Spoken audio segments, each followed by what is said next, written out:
Hello, and welcome to the Last Movie Outpost, where you can get all of your movie news, reviews, and everything all about film. We've got another indie movie which we're talking about Adam and Pack. Hello, Adam. Director by the name of Bizhan Tong. Hello and welcome. Hello. Thanks so much Adam for is having an me. actor from Hong Kong. Not a problem. Started a new movie. Now, you have got a new movie coming out called Asian Remake. It's an unusual one because it's an Asian story is of an American three movie. former classmates reunite in Hong Kong. But the story is three former classmates reunite in Hong Kong, but a buried secret resurfaces. How would you describe the movie for people who are not familiar with it? The Limits of the Truth. Like I say, it's an American remake of a Richard Linklater film, but what drew you to the movie, first of all? The original film, when it came, that was made in 2001, and I watched it in the UK cinema. I remember Odeon, Camden Town in 2002, and it was a film that stuck with me because you're always, especially as a teenager, you're trying to explore different types of films, trying to understand the cinema landscape, and it was so different. And this was Richard Linklater exploring DV filmmaking. Of course, at that time, you had Mike Figures with Time Code and so on and so forth, but also the story that was being told, and the fact that it was just this single room film with three characters, but with such visceral performances, it made me realize the possibilities of what you can do within that space if you have a great story to tell. And of course, you're looking at it from different perspectives with more ambiguity and so on and so forth. So that was when it stuck with me. It had an impact on what I wanted to tell as a story as a filmmaker. And in fact, my debut feature, The Escort, had a tape actually as an influence and Before Sunrise. So I was definitely a huge Linklater fan. We're coming now to 20 years later. And I've just done a crime series, Forensic Psychologist in Hong Kong. I'm now focusing on bridging East and West, and I've done a thriller called Lockdown. And I'm trying to think about what story do I want to tell next. And it made me think about tape. And the reason for that is during my time engaging within the film industry, both in the UK and in Hong Kong, I'm constantly hearing stories, and we know about the Me Too movement. That movement happened, of course, in 2017. And I'm talking to various actresses, and we all have those horror tales to speak of, not to the extent of Weinstein, but still, the small things. It could be an actress who was asked out on a date by a director and she declined, and the next day the director filmed just her shoulder, and she was complaining her shoulder. She's giving a performance, and all that's being filmed is the shoulder, and it's petty. And I'm realizing there's also within Asia, there's a cultural taboo. There's a cultural impact there. The Me Too movement never took place in Asia. So we always talk about it being this global phenomenon, but in actual fact, Asia was one area where it didn't really have an impact. So I was curious about the original tape, because that film was made in 2001. It had nothing to do with the Me Too movement, although the storyline itself is very much engaged with the Me Too movement. And if you made it after that time, people would think it's clearly jumping on a bandwagon. So it made me feel like this is a very authentic story. It came from a heart from Stephen Belber. And I wanted to retell that story in Asia. I wanted to tell that story, but rather look at the cultural implications of imagining you're telling this story at a time in a region where Me Too never took place. What would be the impact on these characters? And then, of course, the world itself has changed. We're more technologically dependent. I mean, the fact is that you and I right now talking digitally on a video call is reflective of that. And I thought we can incorporate that into the story. So that's really what drew me. And then finally, I didn't want to just be someone who licenses the rights and makes a remake, my own thing. I really wanted to have the original DNA, the original team who made the US film, the film that inspired me, to be involved.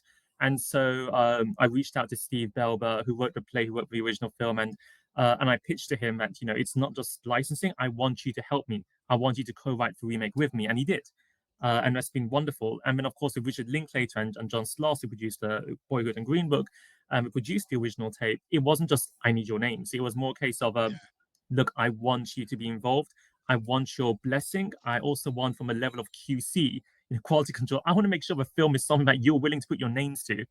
And that was literally the case. So, we had to make sure Linklater had to watch it, John Sloss had to watch it before we could even consider having their names on the film. And thankfully, they've been very supportive. Know that you popped into the Last Movie Outpost when we first had the trailer. Yes. And I wrote the article. I'm not a fan of remakes. Now and then they work, obviously, but what you're saying is this wasn't, like I say, just a kind of remake for the Asian audience. This was culturally different to identify with the Asian culture. Yeah. No, that's exactly it. It's like I'm the same. I think many people would be on the same boat as you. You know, you watch remakes, and sometimes you're questioning why was it made. And I respect that it reaches a new audience who might not otherwise watch the original. But in most cases, I say watch the original. You know, it's. I think it's fair to say Total Recall, the 2012 film, was a film that you know, when you compare it to the original, as much as I'm sure Len Wiseman and so forth had the best intention, the original is something that remains timeless. Whereas the remake, I saw this robot at the BFI and I forgot all about the robots, to be honest, until I saw it standing in the BFI a few Yeah. months ago. So you have that. Now you have great remakes, of course, Ocean's 11, The Thing, The Fly, and so forth. But for the most part, I would say like 80, maybe 90% plus are unnecessary. And I didn't want to. I never thought I'd be the guy who goes into remakes. Like I have never had except for one film, which I'll just tell you, Plan 9 from Outer Space, because it's so Okay. bad. And I thought the concept is great. I have no intentions. It's not on my slate of things I want to remake, but I always felt that is a film which I would love to see remade properly. You know, Weirdly, sometimes there are bad movies that could do with a good remake because there's a agree. solid story behind them. Yeah.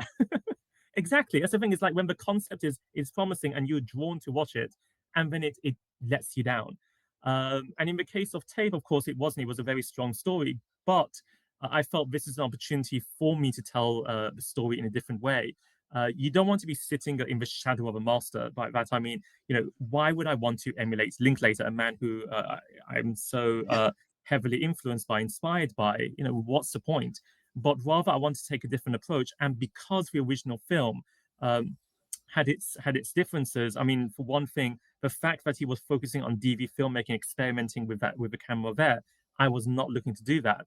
Already means that the film itself will look stylistically very different, and then how he approached it, how he told the story was also essential and different. Even the writing, it's actually four writers, so it's myself, Steve Belber, but then I also brought in two writers, Bonnie Lowe, and then the actress who plays Amy, Selena Lee. And I brought them on board because, you know, as strong as and positive as my intentions are, I will never be able to say this is what it's like to be a woman in Hong Kong. So I needed to bring in people who actually understand that, to give that perspective, to inject that into the story. And that is, you know, that's been absolutely incredible in terms of both the experience of collaborating with them, having those discussions, and of course the end result of what you see in the film. Brilliant. I mean, with it, you said that you like working in that close-knit environment. Do you find it's better doing it that way? In just sort of, obviously, there's just three actors in a room.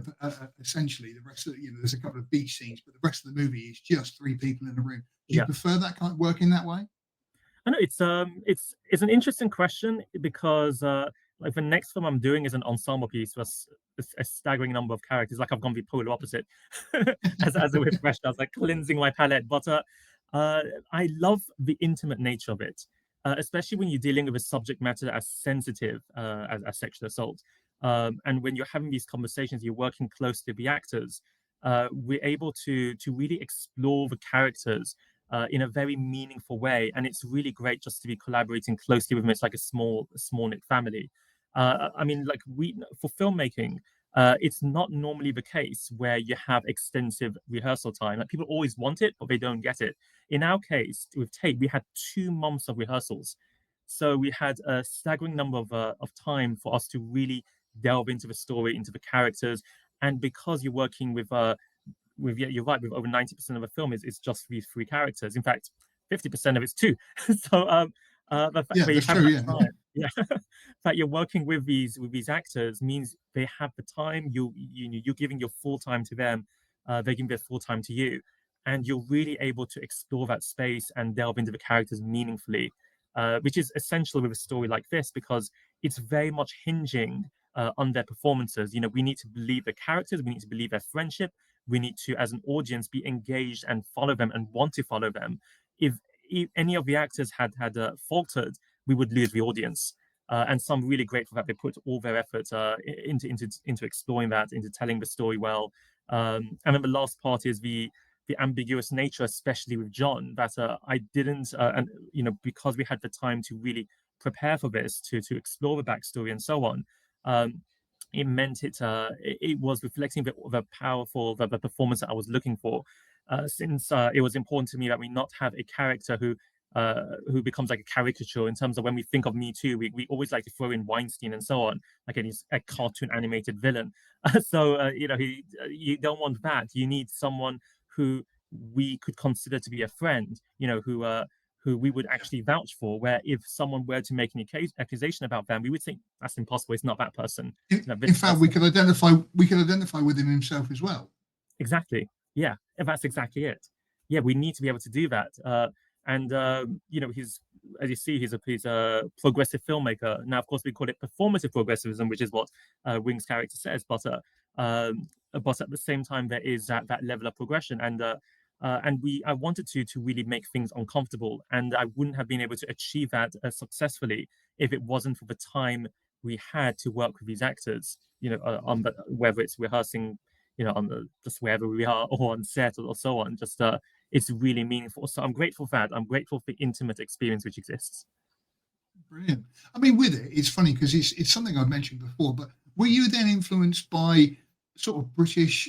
I want to say like sitcoms, but you've had things like Steptoe and Son and Only Fools and stuff, where only generally it's only kind of like 2 or 3 people in a room. Mm-hmm. Is that kind of an influence for you, or is it just sort of, was it more the actual, just the original movie? Oh no, I had several influences, and it was interesting because the influences come from different spaces or different countries. So when I was, for example, working with my cinematographer with Colleen Kwok, I was showing her scenes and clips from different films, sitcoms, and so forth. We had stuff from David Fincher, in the US. We had stuff from Wong Kar-wai and Hui, in Hong Kong. But then at the same time with Britain, you had things like Upstairs, Downstairs. Now it's weird to be saying that, and 40 Towers and so on. But it was really about look at how it's staged, look at how you can build that bond, that chemistry between them.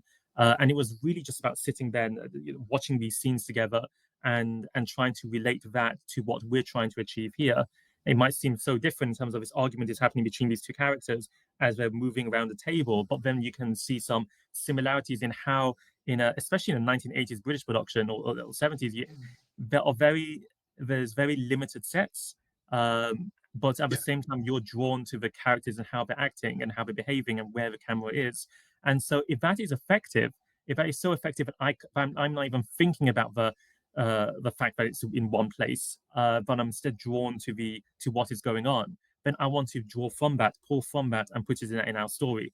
And I'm not going to say like Tarantino, it's an homage, but it's the case whereby we're trying to be inspired by what works and try to bring that into this new setting in Hong Kong.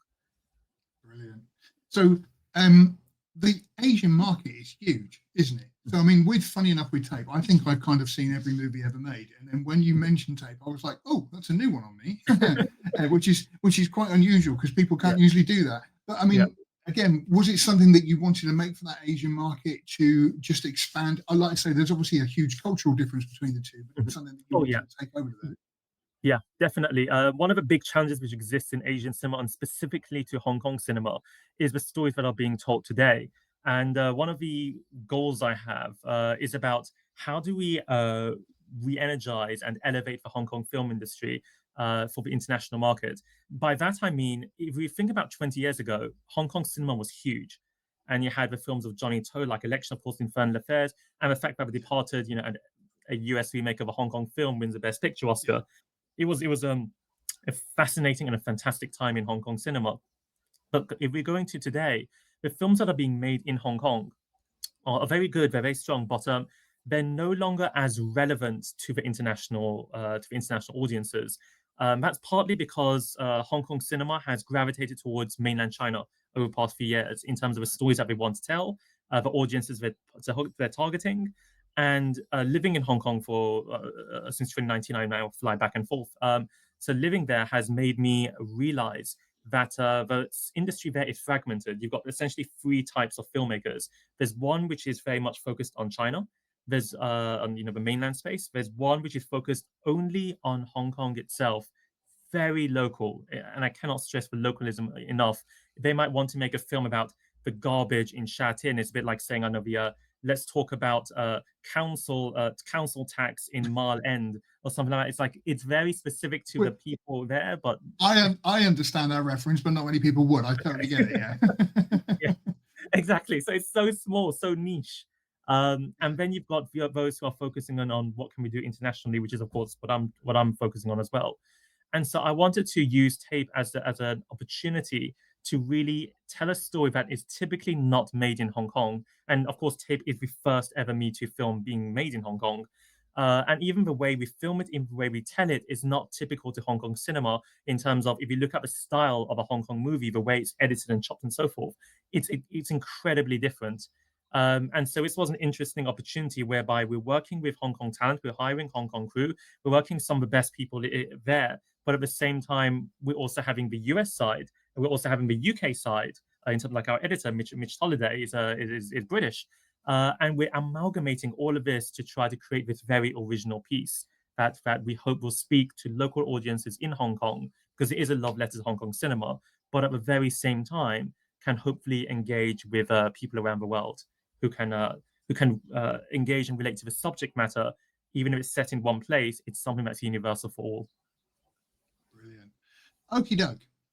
We haven't got long, but we are going to do now a quick fire round.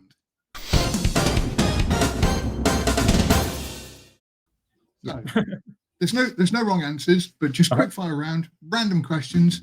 Tea or coffee? Tea. Obviously. Yeah, I've never drank coffee.